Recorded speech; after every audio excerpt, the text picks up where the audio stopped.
Hello everyone, welcome to the study concept. Madhya Pradesh आरक्षक exams की इस प्रीवियस ईयर के एग्जाम एनालिसिस में आपका बहुत बहुत स्वागत है।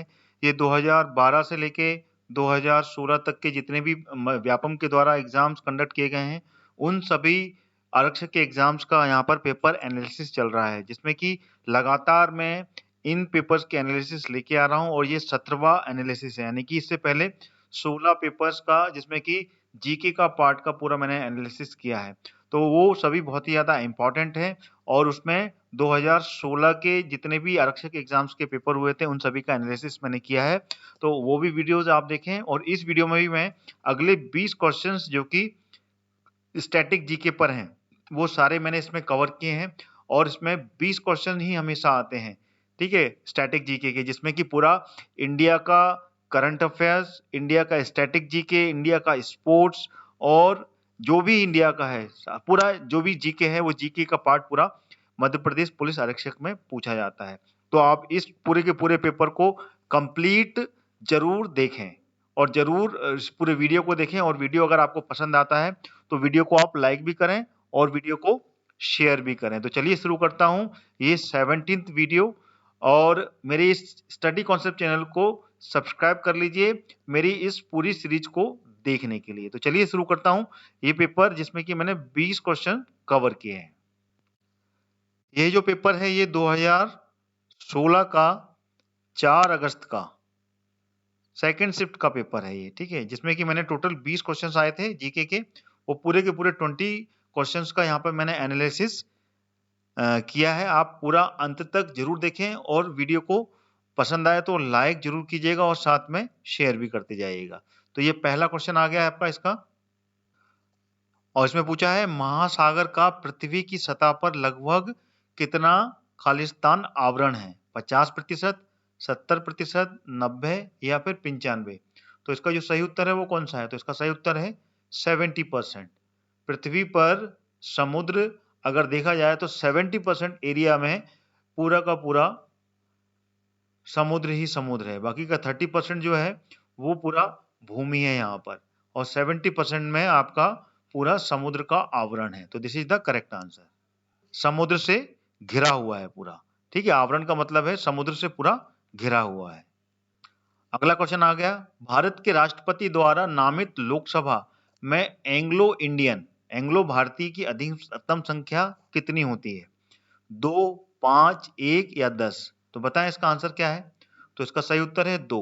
भारत के राष्ट्रपति लोकसभा में 2 एंग्लो इंडियन को नॉमिनेट करता है, यानी कि 2 एंग्लो इंडियन लोकसभा में भारत के राष्ट्रपति द्वारा बैठाए जा सकते हैं। अगला क्वेश्चन आ गया, भारतीय राष्ट्रीय कांग्रेस के प्रथम मुस्लिम प्रेसिडेंट कौन रहे? बरुद्दीन तैयब जी, मोहम्मद अली जिन्ना, JL नेहरू या फिर गुलाम हुसैन? मुस्लिम पूछा है तो मुस्लिम है Badruddin Tyab ji. This is the correct answer, जो कि भारतीय राष्ट्रीय कांग्रेस के प्रथम मुस्लिम प्रेसिडेंट रहे थे।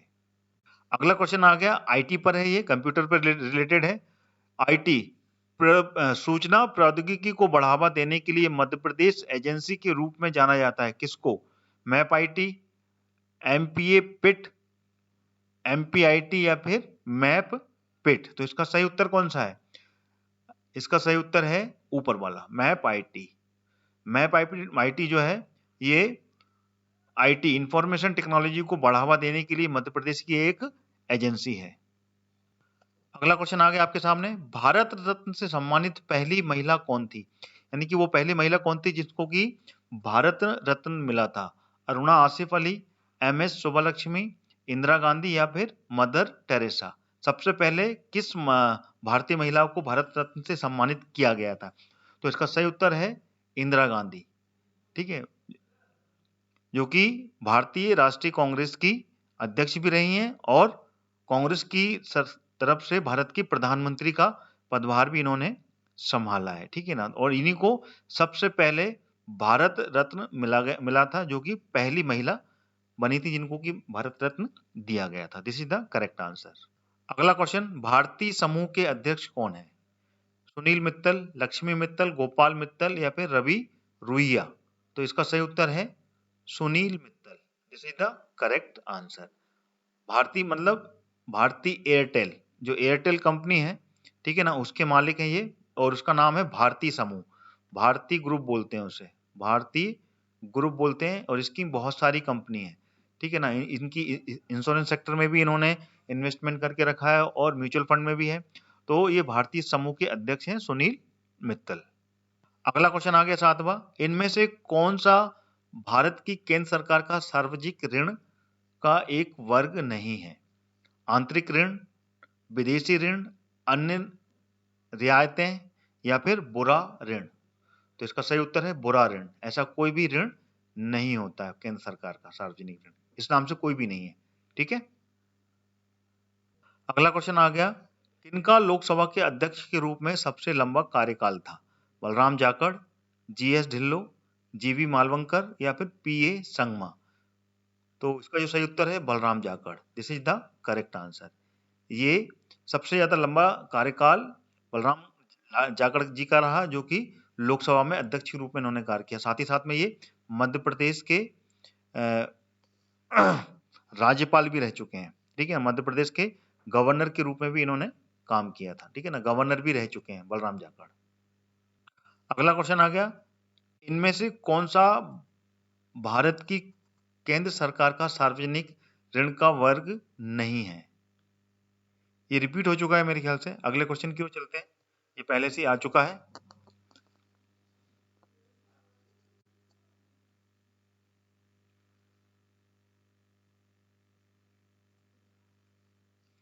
ये आ गया अगला 10वां क्वेश्चन आपके सामने, सेवी में स्थापित किया गया था क्या? खालिस्तान। ऑप्शन आपके सामने, कब स्थापित हुआ था सेवी? 1993, 92, 1988, या फिर 1990? तो इसका जो सही उत्तर है वो कौन सा है, ये आपको बताना है। तो इसका सही उत्तर है 1992। अगर सही तो रूप में देखा जाए तो सेवी की जो स्थापना हुई थी वो 1992 के अधिनियम के तहत हुई थी। 1992 का जो अधिनियम था उसके तहत इसकी स्थापना की गई थी। मगर इसका आंतरिक रूप से देखा जाए, इंटरनली अगर ये चालू जो हो गया था, भारत सरकार ने जो इसकी सहमति दी थी वो 88 की दी थी, ठीक है ना। 88 में ये आंतरिक रूप में इसमें सहमति मिल गई थी, और भारत सरकार द्वारा भारतीय संसद के द्वारा इसको ये परमिशन मिल गई थी। इसकी स्थापना आंतरिक रूप से 188 में हो चुकी थी, लेकिन अधिनियम के तहत 1992 में ये स्थापित किया गया था।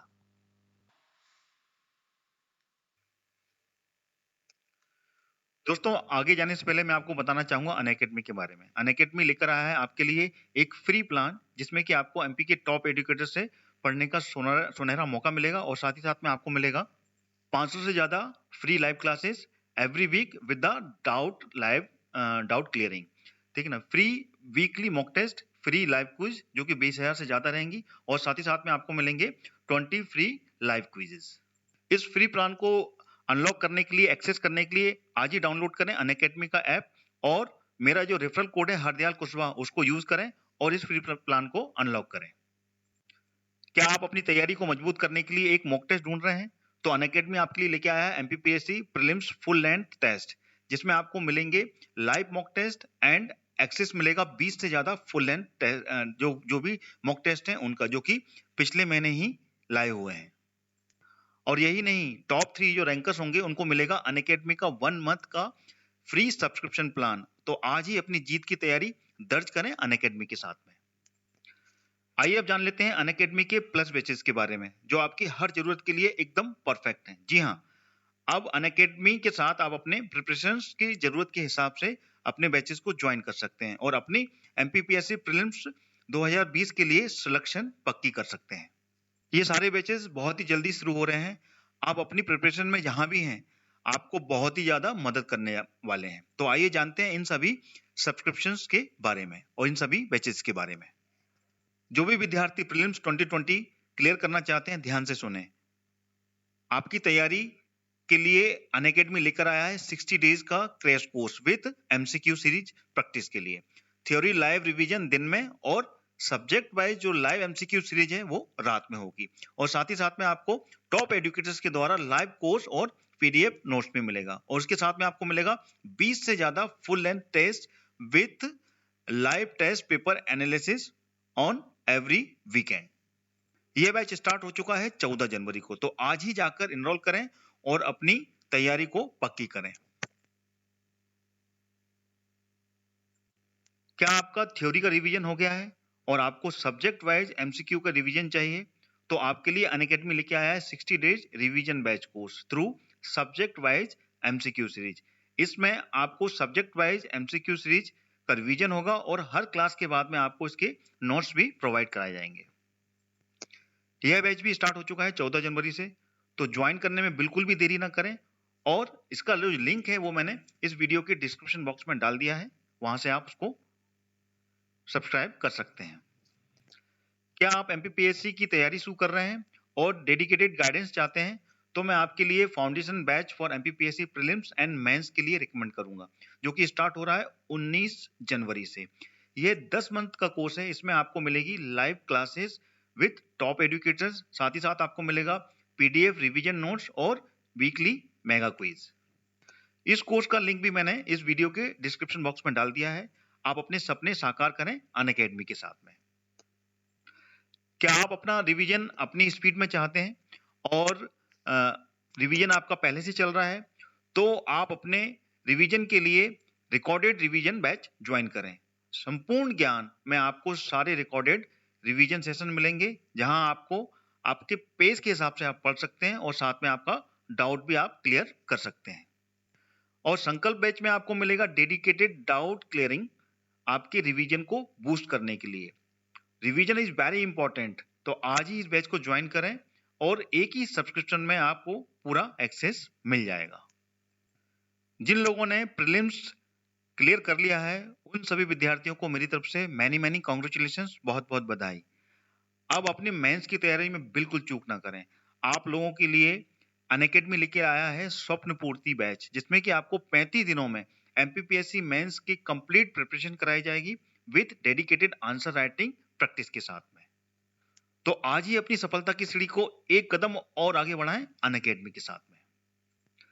अनअकैडमी के सब्सक्रिप्शन के लिए बस आपको प्ले स्टोर से अनअकैडमी का लर्निंग ऐप डाउनलोड करना है और इसमें अपना जो गोल है एमपीपीएससी एंड व्यापम चूज करना है और प्ले प्लस सब्सक्रिप्शन में जाकर आप मन चाहे जो भी कोर्सेस हैं उसमें आप एनरोल करें और गेट सब्सक्रिप्शन का जो बटन है उसको आपको क्लिक करना है।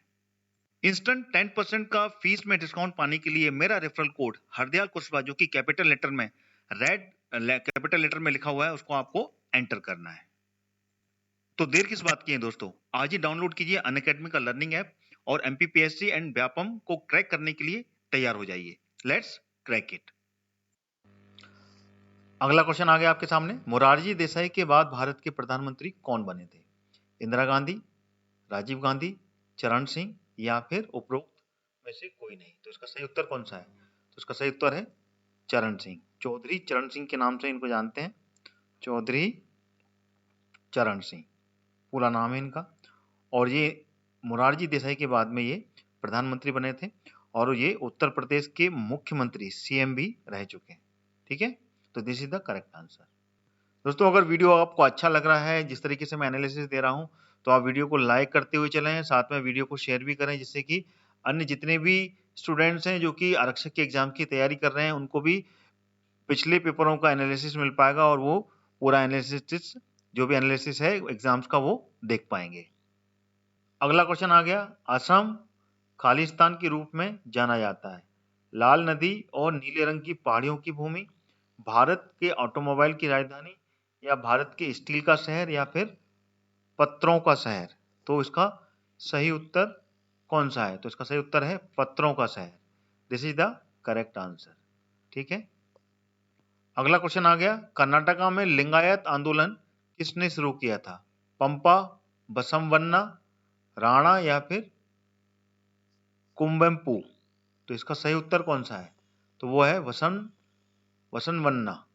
This is the correct answer. अगला क्वेश्चन आ गया। मध्य प्रदेश की सबसे ऊंची चोटी कौन सी है? धूपगढ़, पचमढ़ी, भीमबेटका या फिर चौड़ागढ़। तो इसका आंसर कौन सा है? तो इसका सही उत्तर है धूपगढ़। मध्य प्रदेश की सबसे ऊंची चोटी है ये और इसकी जो ऊंचाई है वो कितनी है? 1350 मीटर। और ये मध्य प्रदेश की जो महादेव श्रेणी है, ठीक है ना, उसमें ये अवस्थित है। ये आपको ध्यान होना चाहिए। और इसके बाद में सेकंड नंबर पे जो आती है वो चौरागढ़ आती है, 1327 मीटर। ये सेकंड नंबर पे आती है, ठीक है ना। और ये भी पचमढ़ी में ही है, पचमढ़ी में ही स्थित है। ये भी पचमढ़ी में है और ये भी पचमढ़ी में है, ठीक है। और ये भी महादेव श्रेणी में ही आती है, ठीक है। चलिए अगला क्वेश्चन आ गया। सीता खर्दी पर पूर्व ऐतिहासिक चित्रित रॉक आश्रय खालिस्तान में स्थित है। कहां पर स्थित है? तालपुरा, भानपुर, बैरागढ़ का दृश्य या उड़ानसा? तो इसका जो सही उत्तर है वो है भानपुर। ये जो ऐतिहासिक चित्र रॉक आश्रय है ये भानपुर में स्थित है। This is the correct answer. अगला क्वेश्चन आ गया। कालिदास अकादमी खालिस्तान में स्थित है। उमरिया, ग्वालियर, इंदौर या उज्जैन? बताइए कालिदास जो अकेडमी है वो किस जिले में स्थित है? मध्य प्रदेश का क्वेश्चन है ये, ठीक है।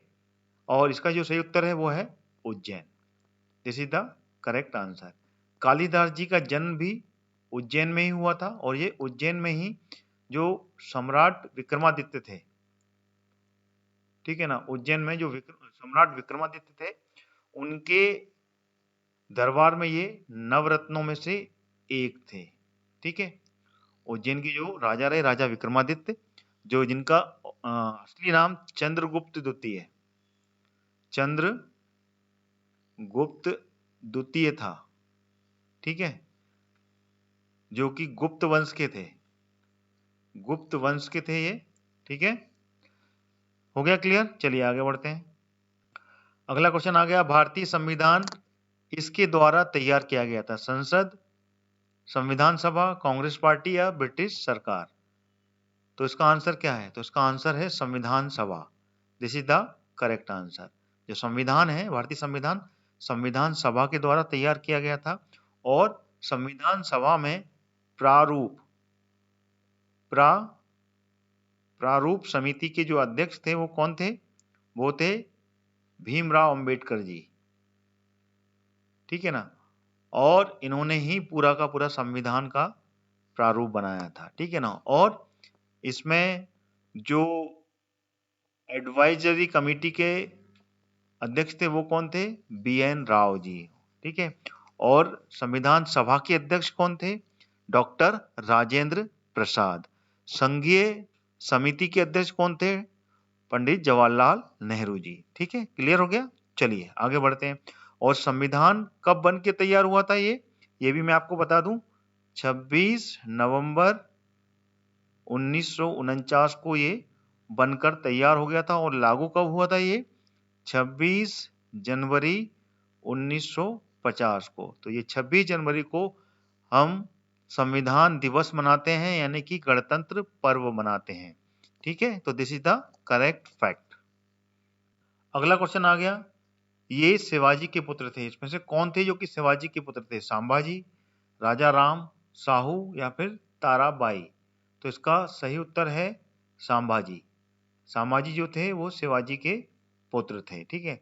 शिवाजी इन्होंने मराठा साम्राज्य की स्थापना की थी। कब की थी? 1674 में, ठीक है। 1674 में इन्होंने मराठा साम्राज्य की स्थापना की थी, ये आपको याद रखना है, ठीक है। चलिए अगला क्वेश्चन आ गया। कौन सा जानवर है जिसे बाघ का डर नहीं है और वह लगभग मध्य प्रदेश के सभी अभयारण्य और रिजर्व में पाया जाता है? आलसी भालू, चितलंस, बारहसिंगा या फिर गौर? तो इसका सही उत्तर कौन सा है ये बताना है अपने को। तो which one is the correct answer? तो इसमें ऑप्शन ऊपर नीचे हो गए हैं, A, B, D और C लिखा है। तो इसका सही आंसर C है, गौर। गौर जो है ये बाघ से इसको डर नहीं लगता है और लगभग मध्य प्रदेश के सभी जितनी भी सेंचुरी हैं और जितने भी नेशनल पार्क हैं सभी में ये पाया जाता है, ठीक है। अगला क्वेश्चन आ गया। सांविधिक प्राधिकरण के रूप में राष्ट्रीय महिला आयोग की स्थापना खालिस्तान वर्ष में की गई थी। राष्ट्रीय महिला आयोग की जो स्थापना है वो सांविधिक प्राधिकरण के रूप में की गई थी। कब की गई थी?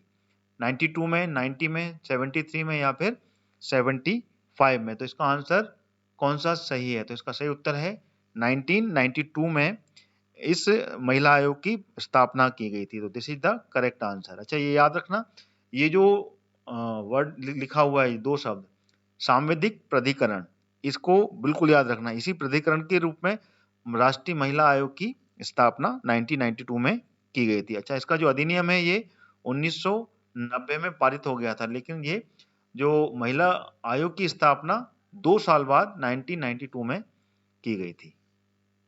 अगला क्वेश्चन 21वां और इस वीडियो का जो कि आरक्षक के एग्जाम 2016 का 4 अगस्त का ये सेकंड शिफ्ट का पेपर है, जो कि मैंने आपको पूरा इसका एनालिसिस दिया और ये उसका आखिरी क्वेश्चन है। इसमें टोटल 21 जीके के क्वेश्चन आए थे। ठीक है, आप समझ सकते हैं 20 से लेकर 22 तक क्वेश्चंस के आसपास का इसका एवरेज रहता है। तो इस पेपर में 21 क्वेश्चन आए थे और ये क्वेश्चन है वर्ष 2000 के बाद भारत में निम्न में से किस राज्य में एक बड़ा भूकंप आया था? कर्नाटक, गुजरात, महाराष्ट्र या फिर पश्चिम बंगाल। तो बताइए इसका आंसर क्या है? बिल्कुल आप बता पाएंगे इसका आंसर कौन सा है? तो इसका आंसर है गुजरात। गुजरात में आया था, ये बहुत ही प्रलयंकारी भूकंप आया था और इसमें बहुत ज्यादा विनाश हुआ था। ये भूकंप आया था 26 जनवरी के दिन। ठीक है ना, जिस दिन संविधान दिवस मनाया जाता है उसी दिन ये भूकंप आया था और 26 जनवरी 2001 में आया था ये भूकंप। ठीक है ना, और उस समय यहाँ के जो सीएम थे वो कौन थे? यहाँ के सीएम थे अभी के जो भारत के प्रधानमंत्री हैं, अभी जो मोदी हैं, नरेंद्र दामोदर दास मोदी, वो उस समय गुजरात के सीएम थे। ठीक है ना, और उसी समय ये बहुत ही ज्यादा प्रलयंकारी भूकंप आया था और ये 52वां गणतंत्र दिवस मनाया जा रहा था और ये आया था ठीक 8:46 पर और बहुत ही भयंकर था। अहमदाबाद, सूरत, सब जगह तबाही मचा दी थी। बड़ी बड़ी बिल्डिंगें यहाँ पर गिर गई थी, धराशायी हो गई थी और बड़े ही मुश्किल से गुजरात को वहाँ के सीएम श्री नरेंद्र दामोदर मोदी ने उसको बहुत ही बखूबी तरीके से संभाला था और फिर से वो उठ खड़ा हुआ पूरा का पूरा राज्य। तो ये थे पूरे के पूरे 21 क्वेश्चन जो कि मैंने आपके सामने रखे। वीडियो कैसा लगा कमेंट करके जरूर बताएं और अगर आपको अच्छा लगा है तो आप कृपया कर लाइक बटन और साथ में शेयर भी करते चलें। ठीक है ना, जिससे कि अन्य परीक्षार्थी भी कांस्टेबल एग्जाम्स के प्रीवियस ईयर के पेपर के एनालिसिस को देख पाएंगे और सारे क्वेश्चंस अटेम्प्ट कर पाएंगे। साथ ही साथ में मेरी इस सीरीज से जुड़े रहने के लिए आप मेरा स्टडी कॉन्सेप्ट चैनल को सब्सक्राइब कर लें ऑल नोटिफिकेशन के साथ में, जिससे कि आपको मध्य प्रदेश आरक्षक के पिछले पेपर्स का एनालिसिस जीके का पूरा मेरे माध्यम से, मेरे चैनल के माध्यम से आप देख पाएंगे। रोज एक वीडियो मध्य प्रदेश आरक्षक के जो पहले पेपर हुए हैं, पिछले पेपर हुए हैं, उनका एनालिसिस मैं ला रहा हूं अपने चैनल के माध्यम से। तो आप लगातार जुड़े रहिए, लगातार मेरे चैनल को देखते रहिए और मेरे चैनल को ऑल नोटिफिकेशन के साथ में आप सब्सक्राइब कर लीजिए। इसी के साथ मैं अपना ये वीडियो समाप्त करता हूं। कल फिर मैं अगला एनालिसिस लेकर आपके सामने हाजिर होऊंगा। जब तक के लिए जय हिंद, जय भारत।